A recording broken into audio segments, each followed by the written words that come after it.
Comunicato ufficiale del movimento estremista ligure. È arrivato il momento di alzare il tiro, il livello della nostra lotta. Perché fino adesso ce la siamo presa con i milanesi. Li abbiamo odiati più che abbiamo potuto. Tutto giusto, tutto bene. C'è gente che si è sfogata anche su internet, su Facebook, ha scritto delle cose veramente con giudizio. Ha detto che sono degli impestati, che il coronavirus che ci portano loro è veramente un coronavirus più potente degli altri, perché molti di noi sono gente che oltre a sapere andare per funghi e a pescare, sono gente che anche capisce di virologia in maniera abbastanza importante.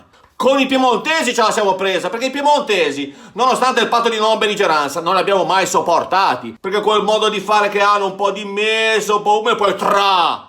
E tutti i foresti in generale, quelli che sono venuti in Liguria, gli abbiamo sempre comunicato molto disagio e abbiamo sempre fatto molto bene. Ma adesso, cari liguri, dobbiamo alzare il livello della lotta. Dobbiamo prendercela anche con i liguri. Sì, con noi stessi, perché anche noi, nel nostro piccolo, siamo facce di merda pure noi. Se tu adesso prendi l'autostrada, in autostrada a fare le code, sono tutti liguri, ma non se ne possono stare a casa loro. C'è gente di Bolzaneto che pretende di andare al mare a Sestri Levante, ma stai a Bolzaneto. Gente di Altare, di Carcar che va a fare un puccio a Bergeggi. Ma lavati la faccia nel lavandino e statene a casa. Beh, ma c'è gente che si monta la testa, gente di Busalla che pretenderebbe di essere di Portofino. Noi liguri, se uno vuole partecipare veramente al movimento estremista ligure, ci devono stare sul cazzo i liguri. Tra di noi ci dobbiamo stare sul cazzo. Questo deve essere un messaggio disgregante anche all'interno delle famiglie. Basta sopportarci. Io adesso appena vedrò mio figlio di 3 anni, ci dico che mi sta sulle balle.